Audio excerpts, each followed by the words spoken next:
My name is Lena Hart, I'm 22 years old, and I live just outside of Baltimore, Maryland. I grew up in a quiet suburb where the biggest drama used to be who forgot to take out the recycling bin. My family's tight-knit, or at least we used to be. Mom's a school librarian, Dad's a retired firefighter, and I'm the only child. I always thought that was a blessing. Turns out it just means there's nowhere to hide when things go wrong. Before I take you into the night everything shifted, I want to ask you for a small favor, one that might change something in your life too. If you subscribe to this channel, you'll get more than just stories. You'll find moments that make you feel understood, seen, maybe even a little less alone. Every week, I'll bring you a new piece of real life. Raw, emotional, and unforgettable. If you've ever looked at your own family and wondered if anyone else feels the same confusion, the same love and pain tangled up together, this is your space. So subscribe, and let's walk through these stories together. It was a Sunday evening. We were at Bella Trattoria, my mom's favorite little Italian place with fake grapevines hanging from the ceiling and Frank Sinatra playing just a little too loud. Dad wore his nice flannel, and Mom had curled her hair. She always made an effort even if no one else did. I was halfway through my penne arrabbiata, tuning out a story my dad was telling about the firehouse back in the 90s, when my phone buzzed on the table. It was him. Mason. The text lit up my screen like a spark in a dry field. Act normal. Walk away in 10 seconds. My heart flipped in my chest. I read it twice, then once more. I looked up. My mom was laughing, probably at something my dad had said. Neither of them noticed my face drain of color. I glanced toward the door. He wasn't there. I scanned the windows. Nothing. But I felt it, this buzzing in my bones, a pull like a magnet under my skin. And somehow, without thinking, I stood up. I need to use the restroom, I said quickly. Mom nodded, mid-sip of her red wine. Dad didn't even pause his story. I walked away, not toward the restroom but to the back exit. My legs felt like they didn't belong to me. I pushed open the heavy door and stepped into the alley. He was waiting, leaning against the wall in that worn leather jacket, hood up, eyes shadowed but unmistakably Mason. He didn't speak, just reached for my hand. And I followed. That moment, that tiny decision, was the fracture line in my life. The Lena who sat at that table was not the same Lena who stepped into that alley. We didn't talk for the first 5 minutes. We just walked fast. His grip tight around my fingers like he thought I'd vanish if he let go. The alley gave way to side streets, and side streets turned into neighborhoods I didn't recognize. Finally, I yanked my hand back. What the hell is going on? I asked, breathless. Mason turned to face me, and for the first time I saw panic in his eyes. Not just worry. Panic. They're watching your parents. I couldn't text more. I shouldn't even be here. But you were in danger too, Lena. I stared at him. You disappeared 3 weeks ago. No calls, no messages, nothing. And now you show up like some bargain bin spy thriller and tell me my parents are being watched. I didn't disappear. I was taken, he said, voice low. And I got out. He looked around. But they're not done with me. And they're sure as hell not done with you. That was the moment everything I thought I knew about my life started to peel back, like paint on a burning wall. I tried to breathe, but the air felt thick. I didn't even know what to ask first. All I knew was that Mason, my ex-boyfriend, the one who ghosted me after 2 years of dating and broke me with silence, was standing in front of me talking about surveillance and danger and things that didn't fit into the neat world I thought I lived in. And I still hadn't told my parents I'd left the table. Somewhere inside the restaurant, the waiter was probably clearing away my half-eaten pasta. And my mom was wondering if I was okay. My dad might have already asked for the check. And I was here in the dark, on the edge of something I couldn't name yet. Mason reached into his jacket. Flinched. He held up a small envelope. Everything you need to know is in here. But we have to keep moving. I should have run back. I should have screamed or called someone or at least demanded a better explanation. But I didn't. Because a part of me had always known something wasn't right. And somehow, walking away from that table felt like walking toward the truth. By the time we landed in Florence, I'd barely slept. Not because I was uncomfortable, far from it. The business class seat reclined fully, the blanket was soft, and the cabin was quiet. But I couldn't turn my brain off. I kept replaying the moment I stood beside them in coach. The look on Lauren's face. Maddie's wide eyes. Mom's silence. It was like I'd stepped out of the role they'd written for me and improvised a line no one expected. I didn't scream, didn't cry. I didn't need to. My presence was enough. My choice was the statement. A baggage claim. I kept my distance. I watched them huddle together near the carousel, whispering like they were trying to come up with a strategy. I let them have it. Let them spin. I wasn't chasing an apology. I was chasing peace. The hotel was a small boutique place just outside the city center, tucked away on a quiet street lined with olive trees and stone walls that had probably stood for centuries. The front desk clerk welcomed me in Italian with a soft smile and handed over a keycard and a voucher for breakfast. My room, room 204, faced a garden. Theirs, I would later learn, faced a brick wall. Poetic. I took a long shower, let the jet lag drip down the drain, and then walked to a cafe down the block. I ordered a cappuccino and a pastry I couldn't pronounce and sat under a white umbrella, watching the morning light stretch across the cobblestones. My phone buzzed once. Maddie. Hey, can we talk later? Maybe at the museum. I didn't respond. Not yet. The Uffizi Gallery was crowded by midday. Tourists pressed into narrow hallways, their voices bouncing off the high ceilings. I wandered alone, letting the sound blur into white noise. I stopped in front of Botticelli's Birth of Venus. It was beautiful, of course, but what struck me more was the expression on her face. Like she knew people would stare and didn't care. I admired that. Behind me I heard familiar footsteps. Maddie. Hey, she said softly, standing beside me. I glanced at her. She looked nervous. Fidgety. I didn't think you'd actually come, she said. I booked it the same day Lauren called me. She nodded. You really threw her off. She hasn't stopped complaining. I looked at the painting again. Why did you agree with her? Maddie sighed. I didn't, not really. I just didn't fight it. Which is kind of the same thing, I know. I turned to her. Do you know how that felt? To be told we all agreed like I was some kind of threat to the peace. Her eyes filled a little. I do now. And I'm sorry. I wanted to believe her. But apologies in our family were like rain in the desert. Rare and usually too late. Still I nodded. Thanks. She lingered beside me for a few more minutes, then walked off to rejoin Lauren and Mom, who were standing by the gift shop. They didn't look at me. I stayed behind. That night, I had dinner alone at a little place recommended by the hotel staff. Handmade pasta, a glass of wine, a quiet table near the window. I watched the street lamps flicker to life as the sun dipped below the terracotta rooftops. I thought about my family. About how Lauren had always been the golden child, Maddie the peacemaker, and me, the problem. The one who cried too easily, asked too many questions, didn't fall in line. The one who stayed in therapy long after it stopped being trendy. The one who brought things up after everyone else had moved on. But I also thought about the version of myself who booked a business class ticket without asking permission. Who showed up. Who walked through Florence with her chin up and her heart open, even if it was still bruised. I paid the bill, left a generous tip, and walked back to the hotel under the stars. In the lobby I saw my mother. She was sitting on one of the velvet chairs, hands folded in her lap, eyes tired. When she saw me she stood. Can we talk? I hesitated. She stepped closer. Please. He nodded. We sat in silence for a few moments. Then she said, I didn't agree with them. Not fully. I didn't stop them. Why not? She looked down. Because I didn't want another fight. And because sometimes I feel like I'm always choosing between you girls. And I never get it right.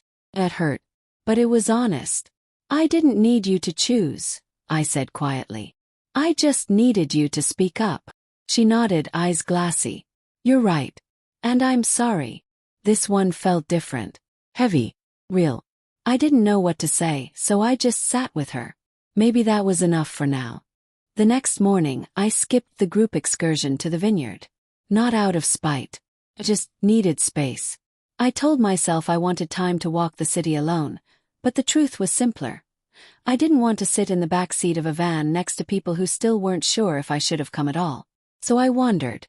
I let my feet take me through narrow alleys lined with laundry, across bridges crowded with artists sketching lovers and strangers. I bought a gelato I didn't need and sat near the Arno, watching the water move with slow certainty. I journaled, breathed, and for the first time in days, maybe weeks, I felt like myself again. Back at the hotel around sunset, I found a note slipped under my door. Dinner at 8. Ristorante Bella Vita. Choice. Hope you'll come. Maddie. The handwriting was careful. Maddie always wrote like she was trying not to disturb the paper. I stared at the note for a long time. Part of me wanted to ignore it. But I couldn't pretend I wasn't still hoping deep down for something to shift. So I got dressed. Ristorante Bella Vita was tucked into a side street near the Piazza della Repubblica. Elegant, quiet. The kind of place where the waiters glide and the lights are low enough to hide the awkwardness of a strained dinner conversation. They had a table on the terrace. Lauren, Maddie, and Mom were already seated when I arrived. Lauren looked up, surprise flickering for a second before she masked it. Emma. Hi, I said, pulling out the empty chair. No one said much for the first 10 minutes. Just clinking glasses, polite nods, an exchange of "can you pass the bread?" Then Lauren sighed. Okay, she said, setting down her wine. Can we just talk about it? Mom looked instantly uncomfortable. Maddie went still. I didn't speak. Lauren turned to me. You showing up like that, on the same flight, no heads up, it felt like a power move. I blinked. A power move. You knew we'd decided not to include you. You did it anyway. You mean I decided to exist on a plane you didn't want me on? I said calmly. I paid for my ticket. I didn't crash your hotel room. That's not the point. Then what is the point, Lauren? That I didn't ask for permission to be part of our mother's birthday trip. Do you hear how that sounds? She bristled. You always twist things. And you always exclude people who make you uncomfortable. Maddie tried to intervene. Can we please just... No, I said, voice steady. Let's finish this. I turned back to Lauren. Ever since we were kids, it's been like this. You decide what the family is, who belongs, and how we all behave. I spent years trying to be easy enough for you. Quiet enough. Smart enough. Whatever it was you needed to feel in control. That's not fair. I'm not asking for fair, I snapped. I'm asking for honesty. The silence was so thick it felt like another body at the table. Then Mom, in the quietest voice, said, She's right. We all turned to her. She's right, Mom repeated. I let it happen. I let Lauren make decisions I should have stepped in on. Emma, I didn't protect you. I'm sorry. I didn't know what to say. I didn't even know how to feel. Part of me wanted to cry. Part of me wanted to get up and leave. But I stayed. Lauren looked shaken. I didn't mean to hurt you, she said finally. Sometimes I feel like I'm carrying everything. I plan the holidays. I handle Mom's bills. Coordinate the group chats. And it feels like no one else wants the responsibility. So you punish anyone who doesn't do it your way, I said. She didn't respond. But she didn't argue either. That was something. Later that night, back at the hotel, Maddie came to my room. She brought a bottle of wine and 2 little glasses. I'm proud of you, she said, curling up on the window bench. For what? For saying what needed to be said. For coming. Smiled. Thanks. She looked at me, a little sad. I hate that you ever felt like you weren't one of us. I met her gaze. Sometimes I still do.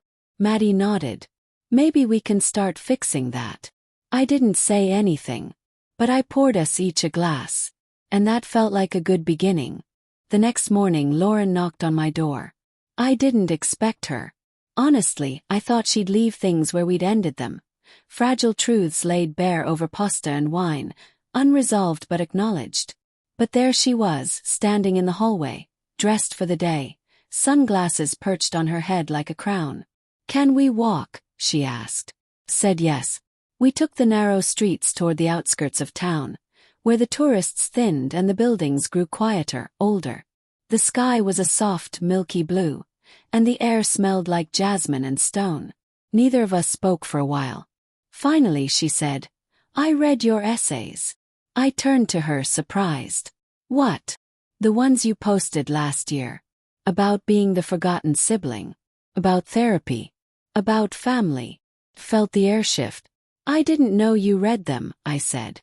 "I didn't want you to know," she admitted. "I was angry at first.